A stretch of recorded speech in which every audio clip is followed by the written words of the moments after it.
आज हम लोग इस वीडियो में क्लास 9th महाराष्ट्र बोर्ड का एक topic verification of the law of constant proportion पढ़ने वाले हैं कि लॉ ऑफ कांस्टेंट प्रपोर्शन को कैसे वेरीफाई किया गया।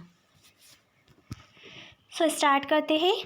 Many compounds can be made by different methods. अलग अलग कंपाउंड्स अलग अलग मेथड से बनते हैं। For example, 2 samples of compound copper oxide CuO were obtained, one by decomposition of copper carbonate CuCO3। यानी जो CuO है वो ऑब्टेन हुआ है जब कॉपर कार्बोनेट को हमने डिकम्पोजिशन प्रोसेस की है।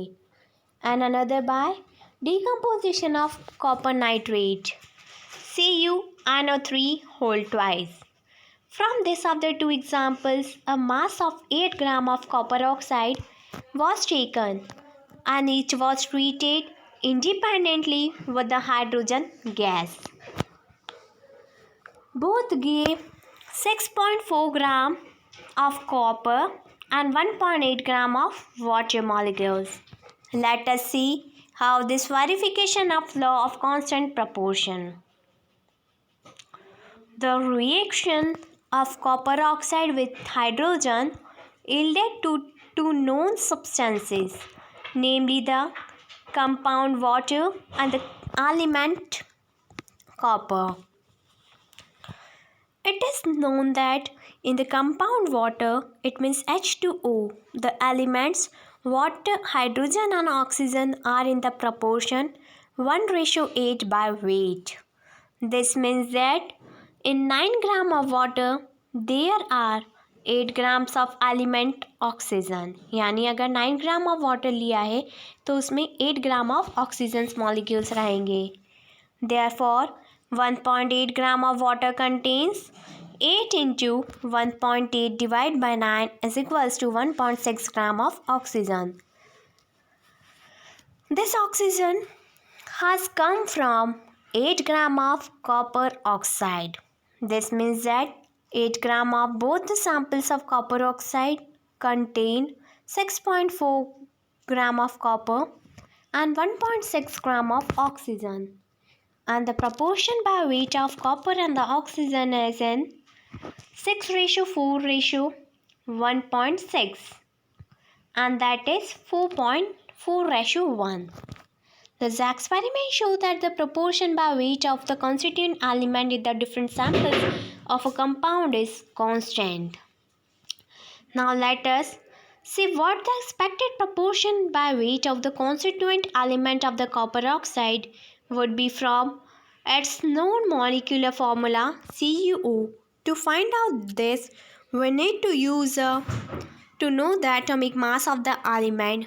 The atomic masses of Cu and O are 63.5 and 16 respectively.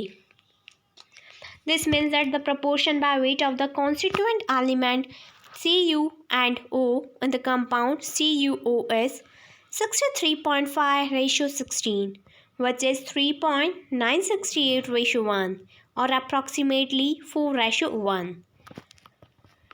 The experimental value of the proportion by weight of the constituent elements match with the expected proportion calculated from the molecular formula.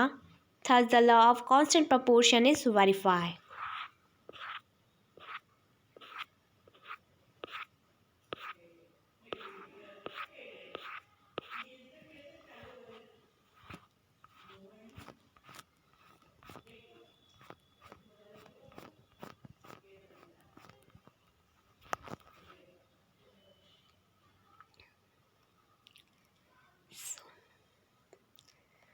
आज हम लोग इस video में atoms, size, mass and valency पढ़ने वाले हैं, जो कि class 9th Maharashtra board science and technology का एक बहुत इम्पॉर्टेंट टॉपिक है। स्टार्ट करते हैं। कैन यू रिकॉल से। First, from which experiment was it discovered that the atoms have an internal structure and when? कौन सा एक्सपेरिमेंट से डिस्कवर हुआ है कि एटम का इंटरनल स्ट्रक्चर होता है और कब? And what are the 2 parts of an atom and what are they made up of? Atom के दो पार्ट्स होते तो वो कौन से दो पार्ट्स हैं और वो दो पार्ट्स किससे मिलकर बने हैं? We have learned that at the center of atom is the nucleus and that there are moving electrons in the extranuclear part. The electrons are negatively charged elementary particles while the elementary particles that make up the nucleus are positively charged protons. So जो electrons है वो negatively charge elements है, लेकिन जो protons है वो positively charge है and electrical neutral. और वहाँ पर इलेक्ट्रिकल न्यूट्रल एक न्यूरॉन रहता है। So let us look at the image of an atom obtained with the field of an ion microscope. The size of an atom is determined by its radius. The atomic radius of an isolated atom is at the distance between the nucleus of an atom and the outermost orbit. Atomic size is expressed in the nanometers. So atomic size को हम express करते हैं nanometre में। सो 1 nanometre equal होता है 1/10⁹ metre के। It means 1 metre is equals to 10⁹ nanometre. So approximate size of an atom बता रखी है, atomic size in metre. An example first is hydrogen atom. Hydrogen atom की साइज है 10⁻⁻10। वाटर मॉलिक्यूल की size है 10⁻⁹। हेमोग्लोबिन मॉलिक्यूल की size है 10⁻⁸।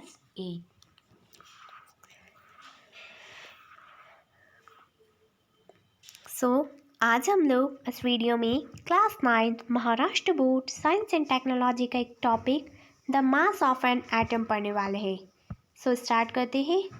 The mass of an atom is concentrated in its nucleus and due to the protons P and the neutrons in it. यानी किसी भी atom का जो मास होता है इसके न्यूक्लियस पर डिपेंड करता है कि उसमें कितने नंबर ऑफ प्रोटॉन्स हैं और कितने नंबर ऑफ न्यूरॉन्स प्रेजेंट है। The number p + n in an atomic nucleus is called the atomic mass number. यानी जब हम प्रोटॉन्स और न्यूरॉन्स को ऐड कर देंगे एटॉमिक न्यूक्लियस में तो बन जाएगा एटॉमिक मास नंबर।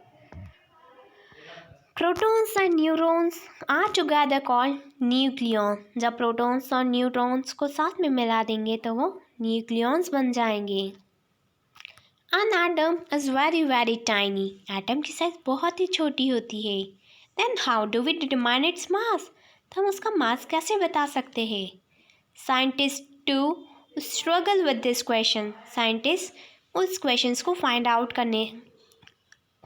करने के लिए बहुत स्ट्रगल कर रहे हैं। It was not possible for the scientist of 19th century to measure the atomic mass accurately. 19th century में जो साइंटिस्ट थे उन लोगों के लिए बिल्कुल भी पॉसिबल नहीं था कि वो एटॉमिक मास को एक्यूरेटली मेज़र कर सके। So therefore the concept of relative mass of an atom was put fourth. तो फिर उन्होंने relative mass of an atom का कंसेप्ट यूज़ किया।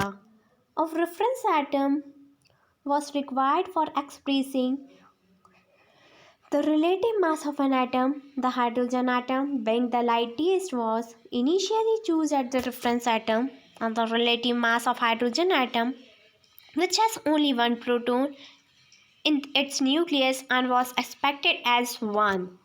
Therefore, the magnitude of relative atomic mass of the various atom because of the equal to the atomic mass number which is equals to p is equals to p plus n.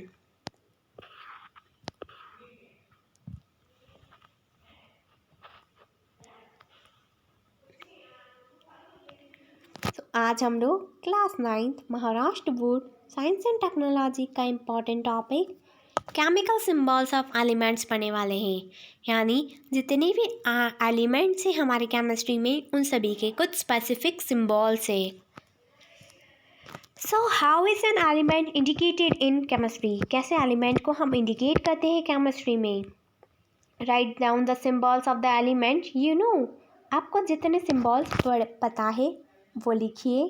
Write down the symbol of the following elements such as the antimony, iron, gold, mercury, lead and sodium. फिर ये जो elements they रखे हैं उनके symbols लिखने हैं.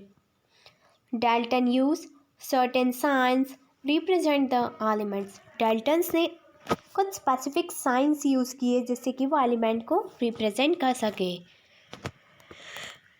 For example, this sign is for hydrogen, C and the circle for copper. Today we use the symbol determined by the IUPAC. IUPAC it means होता है International Union of Pure and Applied Chemistry. These are the official names and the symbols and are used all over the world. ये जो official names है पूरे world में use किए जाते हैं. The current method of choosing the chemical symbols is based on the method invented by the Berzelius. According to this method, the symbol of an element is either the first letter or the first and the second or the another specific letter in its name. तो इस method के according या तो उस element का first letter या तो फिर फर्स्ट और सेकेंड लेटर या तो फिर कोई स्पेसिफिक लेटर जो उसके नाम में आते हैं उस एलिमेंट के वो हम चूज़ कर सकते हैं as a symbol. Out of 2 letters the first is the capital and second is the small. अगर हम 2 लेटर्स लेते हैं तो उसमें 2 लेटर में जो फर्स्ट लेटर रहेगा वो कैपिटल रहेगा और सेकेंड वाला स्मॉल लेना है.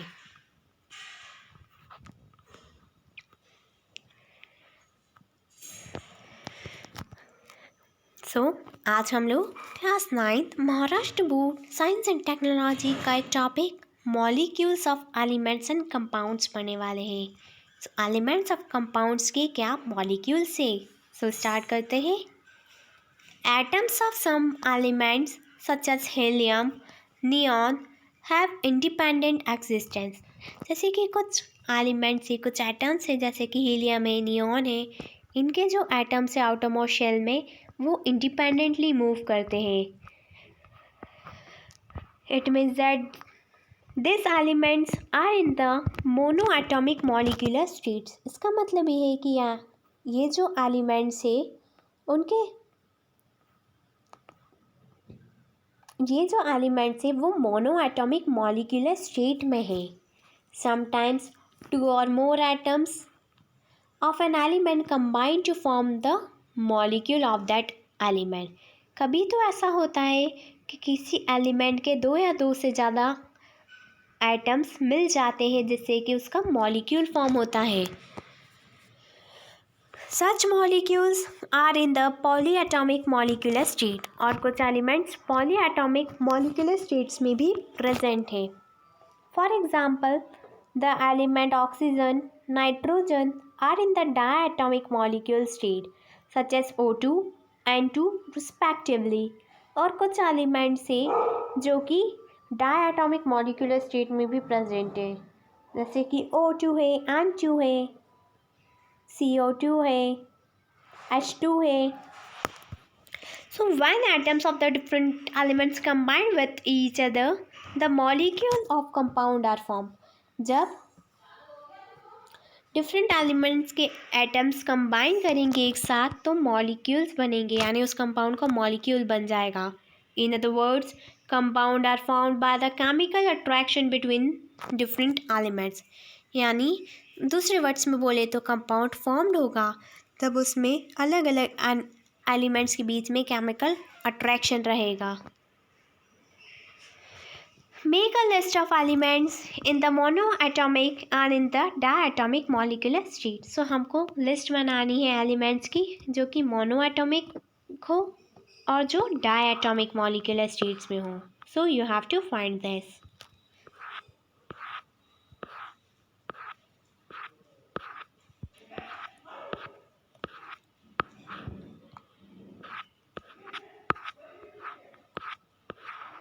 वैलेंसी रेडिकल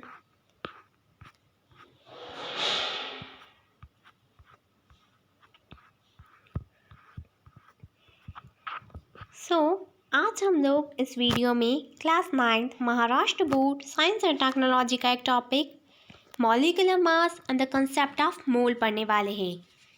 सो फर्स्टली हम पढ़ेंगे मॉलिक्यूलर मास, जो कि क्लास 9th का एक बहुत ही इम्पॉर्टेंट टॉपिक है।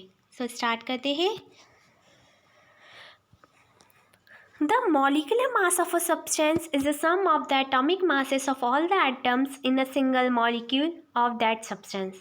So, किसी भी substance का जो molecular mass होता है वो atomic masses का sum होता है, यानी जितने भी उस molecules में यानी जितने भी उस compound में molecules है हम उन सबको add कर देंगे।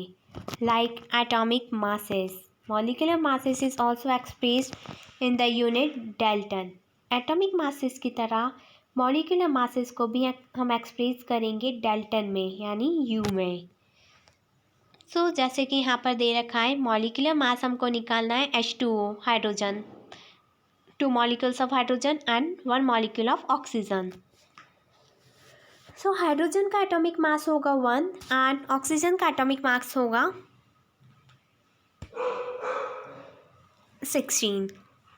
सो हाइड्रोजन के मॉलिक्यूल्स 2 है तो 2 multiply by 1 H2 and atomic mass of hydrogen 1 है। एटॉमिक ऑक्सीजन के एटॉमिक मास सिर्फ 1 है, तो 16 इंटू 1 तो 2 + 16 इज इक्वल्स टू 18। तो H2O का मॉलिक्यूलर मास आया है 18। सो यहाँ पर आपको एटॉमिक मासेस दे रखे हैं और मॉलिक्यूलर फॉर्मूलाज दे रखे हैं। सो आपको ये प्रिपेयर करना है, एटॉमिक मासेस निकालने। यहाँ पर आपको मॉलिक्यूलर मास निकालने हैं। इट मीन्स एटॉमिक मास दे रखा है हाइड्रोजन का 1, ऑक्सीजन का 16, नाइट्रोजन का 14, कार्बन का 12, K2, पोटेशियम का 39, सल्फर का 32, कैल्शियम का 40, सोडियम का 23, क्लोरीन का 35.5, मैग्नीशियम का 24 एंड एल्यूमिनियम का 27। सो मॉलिक्यूलर फॉर्मूला जिसका आपको मॉलिक्यूलर मास निकालना है वो दे रखे हैं NaCl, MgCl2, KNO3, H2O2, AlCl3, CaOH2, MgO, H2SO4, HNO3 and NaOH। सो आपको इन सभी मॉलिक्यूलर फॉर्मूला के मॉलिक्यूलर मास निकालने हैं और फिर मुझे कमेंट सेक्शन में कमेंट करके बताना है। सो आज हम लोग इस वीडियो में class 9th Maharashtra board science and technology का एक टॉपिक मोल पढ़ने वाले हैं। सो स्टार्ट करते हैं। Weigh the single grain of tuar dal, masoor dal, chana dal on a balance. What was your experience. यानी सिंगल ग्रेन को एक दाने को हमको वेट करना है। Wait 10 gram of tuar dal, masoor dal, chana dal and count the number of dal grains of each kind in the weight proportion। फिर आपको 10 ग्राम वेट करना है और काउंट करना है कि तुअर दाल में कितने पार्टिकल्स आए, मसूर दाल में कितने आए, चना दाल में कितने आए। Is the number the same in each proportion और डिफरेंट। फिर आपको बताना है कि सभी ग्रेन्स का जो नंबर है वो सेम आए हैं या डिफरेंट आए हैं। Next, draw a line sketch on the paper printed by pasting the dal grains in the sequence such as tuar, masoor and the bengal gram. You will need equal number of dal grains of the 3 kinds. Count the number and therefore reduce the number of grams of tuar dal, masoor dal, chana dal required for painting the picture. So you have to follow up the steps. The next is when elements and compound take part in the chemical reaction. It is the atoms and the molecules that react with each other. There is necessary to know that number of their atoms and molecules. जब कोई भी element या compound chemical reaction का हिस्सा बन जाता है तो उसके अंदर जो एटम्स है, जो मॉलिक्यूल रिएक्ट करे एक दूसरे के साथ, हमें उस पर ध्यान देने की ज़रूरत होती है। However, while carrying out the chemical reaction, it is convenient to measure out the quantity that can be handled instead of counting the number of atoms. The concept of mole is useful for this purpose. So जब भी हम count करेंगे, उनको measure करेंगे एक single quantity को, तो वहाँ पर मोल का कंसेप्ट बहुत ही यूज़फुल रहेगा. A mole is a quantity of substance whose mass in gram is equals to the magnitude of the molecular mass of the substance in daltons. So मोल एक ऐसी क्वांटिटी सब्सटेंस की जिसमें किसी भी ग्राम का मास जो है वो इक्वल रहेगा molecular mass of the substance in Dalton के. यानी mass of a substance in gram is equals to the molecular mass of a substance.